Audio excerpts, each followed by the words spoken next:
Hey Doc, what time do you usually get up in the morning? Today I woke up at 4:10. I planned to wake up at 4:30, but got up a little earlier. I like to get at least 8 hours of sleep.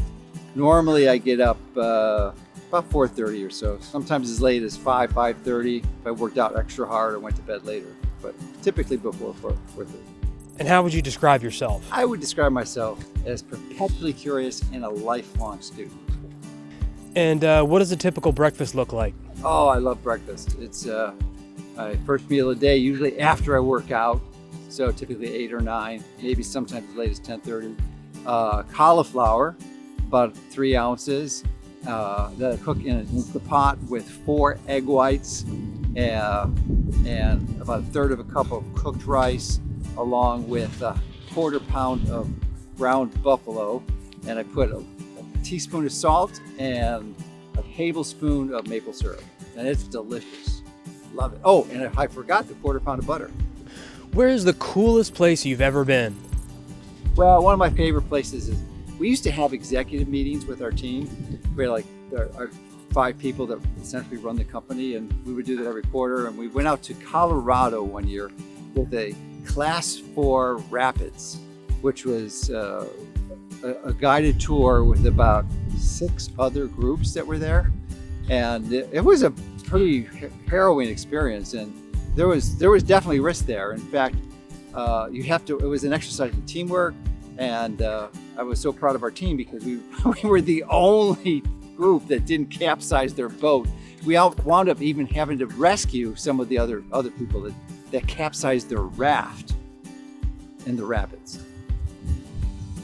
Name a place that you would love to visit. Okay. I would love to visit some of the national parks that I haven't been to. I've been to Yellowstone and Yosemite, but there's a few that I haven't. I'd like to connect with, and then Alaska as Denali National Park, of course, and see the wildlife in the summer. What are some of the best books or studies you've ever read? Well, one of the life-changing ones for me was a trilogy, actually put together by Gary Renard. He wrote the book Disappearance of the Universe, and it really is a mind-boggling concepts that are pretty radical and change your entire perspective on life. What's the health habit that you're most proud of? Well, probably the fact that I've been a consistent exerciser for over 5 decades. Started in 1968, so that'd be 54 years now. So unfortunately, the first 4 decades or 43 years were wasted on cardiovascular exercise. Then I've grown to appreciate the importance of resistance training, especially as you get older. So because both my parents died from frailty, so I'm committed to exercising lifelong and never develop that sarcopenia that took them prematurely. So, and I'm very proud that I've been able to, even at approaching 70, I've actually been able to regularly get personal records in some of the lifts that I'm doing. Name your favorite Mercola product of all time. Well, my favorite Mercola product is molecular hydrogen, because it's a selective antioxidant and causes your body to make its own antioxidants. And here's the key thing, it's why it's selective. It makes it when it needs it. So if your body doesn't need it, you're not going to get unnecessary antioxidants, which could actually be counterproductive, because we do need some free radicals to optimize our biology. Tell me something that makes you smile. My good friends. And what's your favorite quality in a person? Integrity and keeping their commitments. If you had a superpower, what would it be? Well, I think like a lot of people, it would be really cool to fly. But then if you want to go beyond that, I've been really intrigued with, as I was growing up, like most kids, I've read comic books and like the Green Lantern, and more recently the Marvel character Doctor Strange, who can literally control reality with just his mind, pretty mind-boggling. Name 3 things you can't live without. Healthy relationships, great food, and exercise. What's your favorite TV show that you used to watch? That would have to be ER, which is short for emergency room. And I was fond of that because the primary physician, Mark Green, who wound up dying and just caused me to cry for many hours at towards the end. After it was like 7 or 8 years. But it was based in Chicago. It was a fictional, of course, but it was a lot of the hospitals where I actually did my personal training, like at the Cook County Hospital. So I really had a bond for it, and the relationship that developed in that long series. I've watched it all the time. What did you want to be when you were younger? I wanted to be a priest initially, I think, and then an astronaut. Then I kind of shifted out of that phase from astronaut to medicine in the middle of my college. What's the best piece of advice you've ever been given? When I used to run, I would listen to audio tapes all the time. And Nightingale Conant was a series that I purchased many audio cassette series from. And one of them was by David Allen called Getting Things Done, that really helped inspire me to become hyper efficient in organizing my life and essentially becoming very highly productive. So more recently, there's a book that I read that has been really useful, which is The Gap in the Game by Dan Sullivan, who is a coach, strategic coach for many entrepreneurs. And a really pretty basic, simple principle that is so important is that it's setting goals, not only setting goals, but it's the timing of the goals, so that it is really important. And the simple principle is to essentially create list 2 things. 1, to list your wins for that day, but to do them before you go to bed so you can remember them. And 2 is to set 3 goals for the following day. And the benefit of that is that this is like believed to be the most productive hour of your life, because if you're focusing on that before you go to sleep, your subconscious concentrates on the entire night where you're sleeping, and it's a really efficient way to get things done. Do you like surprises? I love surprises. Name a movie that made you cry. That one's easy.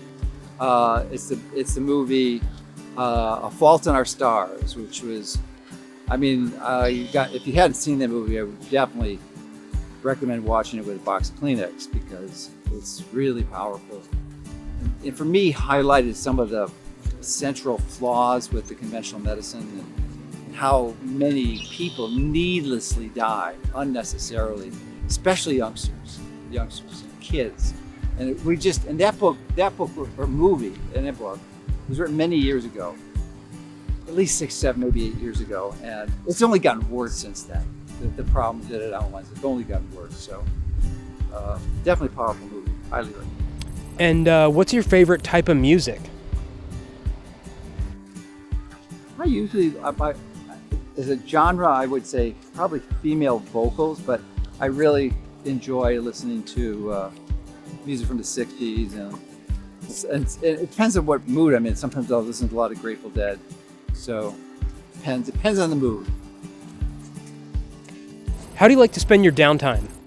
I like to spend my downtime learning and reading and relaxing. I'm just not a person that goes on the beach and sits and lays down all day and drinks margaritas.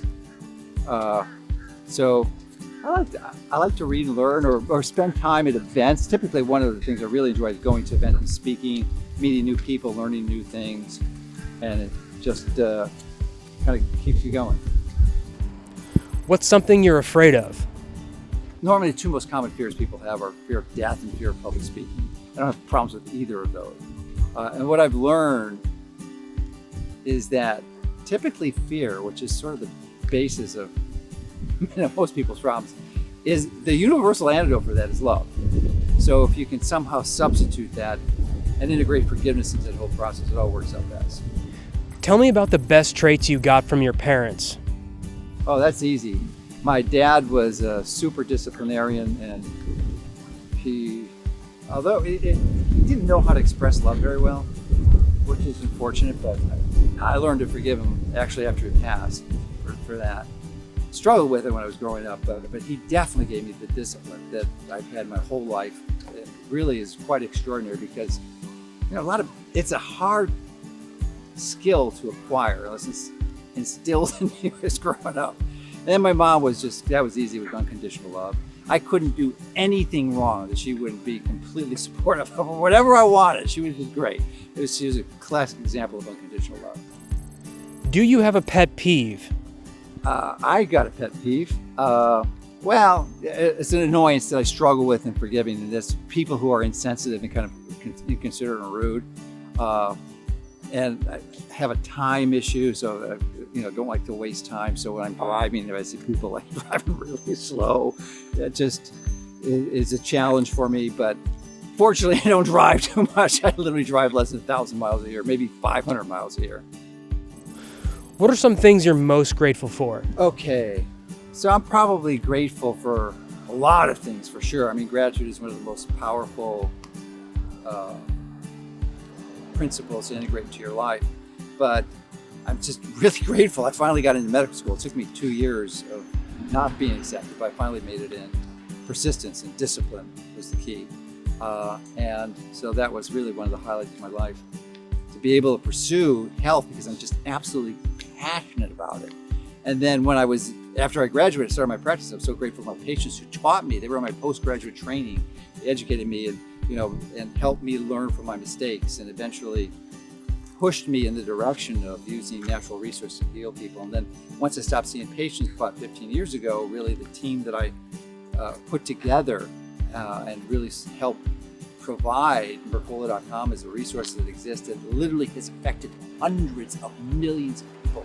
It is mind-boggling to understand and realize the impact we've had on the world. I mean, I would have never thought that would have been possible when I got accepted to medical school, that I would eventually impact positively hundreds of millions of people. What's one thing you had to learn the hard way? That's easy. It's because there's so many things I've had to learn. It's mostly life. Every day you're making mistakes, and kind of life hits you, and you have to simply learn to course correct in real time. If you weren't running a natural health company, what would you be doing? First of all, I don't run a company. I have been tremendously talented people who do that for me. It's not my passion at all.